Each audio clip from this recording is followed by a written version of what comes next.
जरा सोचिए, एक ऐसी जगह के बारे में जहां ऊपर घना धुंधला आसमान है, नीचे बस बर्फ ही बर्फ, और उस बर्फ के बीच एक ऐसा इलाका जहां जाते ही चीजें बस गायब हो जाती हैं। ये कोई डरावनी कहानी नहीं, बल्कि धरती की एक हकीकत है। इसका नाम है अलास्का ट्रायंगल। तो चलिए, आज हम अलास्का की उसी सफेद और खामोश दुनिया में उतरते हैं जहां विज्ञान भी आकर चुप हो जाता है। और जब मैं कहता हूं कि चीजें गायब हो जाती हैं, तो ये कोई छोटी मोटी बात नहीं है। 1970 से लेकर आज तक इस इलाके में 20,000 से ज्यादा लोग लापता हो चुके हैं। 20,000, और इनमें से किसी का भी कोई सुराग नहीं मिला। ये नंबर ही इस जगह के रहस्य को समझने के लिए काफी है। अच्छा, बरमूडा ट्रायंगल का नाम तो सबने सुना ही होगा, है ना? लेकिन जब हम अलास्का ट्रायंगल की तुलना उससे करते हैं तो असली तस्वीर सामने आती है। बरमूडा ट्रायंगल में करीब 2300 लोग लापता हुए हैं, वहीं अलास्का में ये आंकड़ा 20,000 के पार है। मतलब अलास्का ट्रायंगल के सामने तो बरमूडा ट्रायंगल कुछ भी नहीं है। और देखिए, ये सिर्फ नंबर नहीं है, ये जिंदगियां हैं। हर लापता इंसान के पीछे एक परिवार है, एक कहानी है। ये एक ऐसी जगह है जहां प्लेन, इंसान, सब कुछ बस हवा में घुल जाता है। तो चलिए, इस बड़े से रहस्य को समझने के लिए एक ऐसी सच्ची घटना में चलते हैं जो आज भी लोगों के रोंगटे खड़े कर देती है। तो हम बात कर रहे हैं साल 1972 की, एक ऐसी उड़ान की जिसने न सिर्फ अलास्का बल्कि पूरे अमेरिका को हिलाकर रख दिया था। इसी एक घटना ने अलास्का ट्रायंगल को हमेशा के लिए दुनिया के नक्शे पर एक सवालिया निशान बना दिया।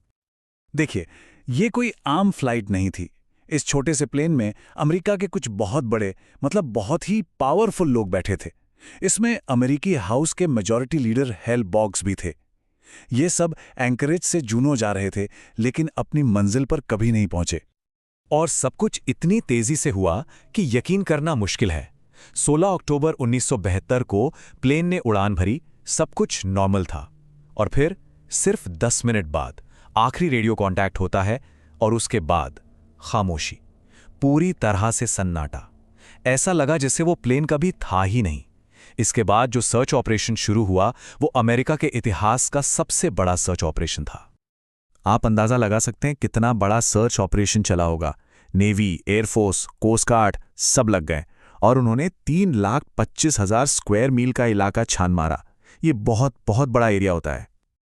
और नतीजा, 40 दिन की खोज के बाद जीरो, कुछ भी नहीं मिला। ना प्लेन का एक पुर्जा, ना ही उन 4 लोगों का कोई सुराग, कुछ भी नहीं। ऐसा लगा जैसे आसमान ने उन्हें निगल लिया हो। इस एक घटना के बाद अमेरिका में कानून बदल गया और हर प्लेन में इमरजेंसी लोकेटर लगाना जरूरी कर दिया गया। पर उस प्लेन से कभी कोई सिग्नल नहीं आया। तो जब साइंस के पास जवाब नहीं होते तो क्या होता है? तब जन्म लेती हैं कहानियां, थियरीज और कभी-कभी तो बहुत ही अजीबोगरीब बातें। तो चलिए, अब जरा इस रहस्य के उस पहलू को देखते हैं जो शायद ज्यादा दिलचस्प है। सबसे पहली और सबसे पुरानी कहानी आती है वहां के लोकल लोगों से। वो लोग मानते हैं कि इन जंगलों में कुछ ताका रहते हैं। ये एक तरह के रूप बदलने वाले जीव हैं। कहा जाता है कि ये किसी बच्चे या औरत के रोने की आवाज निकालते हैं, और जो भी मदद के लिए उस आवाज के पीछे जाता है, वो फिर कभी लौटकर नहीं आता। अच्छा, ये सिर्फ पुरानी लोक कथाएं नहीं हैं। अब बात करते हैं एक असल घटना की। 1986 में जापान एयरलाइंस की एक कार्गो फ्लाइट अलास्का के ऊपर से गुजर रही थी। तभी पायलट ने देखा कि 3 अजीबोगरीब रोशनियां प्लेन का पीछा कर रही हैं, और ये सिर्फ दूर नहीं थी, बल्कि इतनी पास आ गईं कि कॉकपिट के सारे इंस्ट्रूमेंट्स गड़बड़ा गए। यहां तक कि रडार ने भी एक बहुत बड़ी गोल चीज को डिटेक्ट किया, जो पलक झपकते ही गायब हो गई। और अगर यूएफओ की बात चली ही रही है, तो एक थ्योरी और भी है, और ये काफी क्रेजी है। कुछ लोगों का मानना है कि अलास्का के पहाड़ों के नीचे एक बहुत बड़ा काला पिरामिड छिपा हुआ है, मतलब कोई एलियन टेक्नोलॉजी। और ये पिरामिड इतनी जबरदस्त मैग्नेटिक फील्ड बनाता है कि कोई भी प्लेन अगर इसके ऊपर से गुजरे तो उसके सारे सिस्टम बंद हो जाते हैं और वो सीधा नीचे खींचा चलाता है। एक और थियरी है वाइल्ड वॉटिसेस की। इसका मतलब यह है कि हमारी पृथ्वी पर बरमूडा ट्रायंगल जैसी कुल 12 जगह हैं। ये वो जगह हैं जहां धरती की इलेक्ट्रोमैग्नेटिक एनर्जी में बहुत ज्यादा गड़बड़ी है, और कहा जाता है कि इन जगहों पर टाइम और स्पेस दोनों ही अजीब तरह से काम करते हैं। और हाँ, अलास्का ट्रायंगल उन्हीं 12 जगहों में से एक है।